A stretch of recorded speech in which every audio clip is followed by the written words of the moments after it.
প্রিয় দর্শক মণ্ডলী, করবেন না কেউ চিল্লাচিল্লি, নিয়ে এলাম সুজির রেসিপি। আসসালামু আলাইকুম, সবাই কেমন আছেন? আশা করছি সবাই অনেক অনেক ভালো আছেন। আমি আল্লাহ তাআলার রহমতে এবং আপনাদের দয়ায় অনেক অনেক ভালো আছি। আপনারা দেখতেই পাচ্ছেন আমার বান্ধবী আজকে সুজির বড়া বানায় আমাকে খাওয়াবে। তো সুজির বড়া বানাতে কি কি লাগে, তো এখানে প্রথমে 1.5 কাপ সুজি নিয়েছে, এরপর 1 কাপ চিনি দিছে। তো আপনারা যে যেমন মিষ্টি খাবেন সেরকম চিনির পরিমাণটা দিবেন। এরপর সামান্য একটু লবণ দিল। একটু লবণ দিলে মিষ্টির পরিমাণটা নাকি একটু ব্যালেন্স করে, আমি সেটা জানি না, কিন্তু খেতে অনেক ভালো হয়েছিল। আর দেখেন আমরা কিভাবে বানাচ্ছি দুইজনে, আমি তো পারি না, সে বলতেছে আমি তোকে আজকে বানাই খাওয়াবো।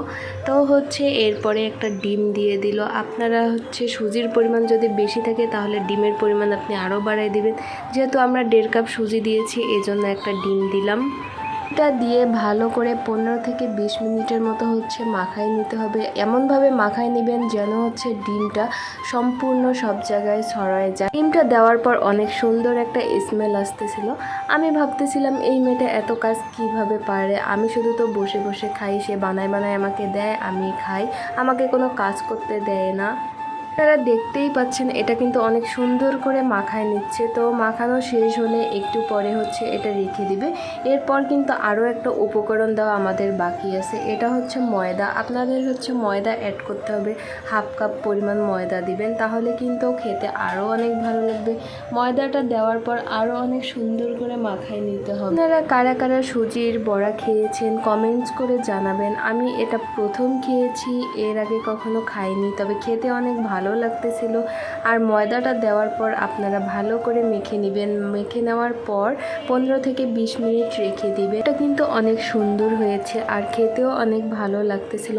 এভাবে আপনারাও ট্রাই করতে পারেন।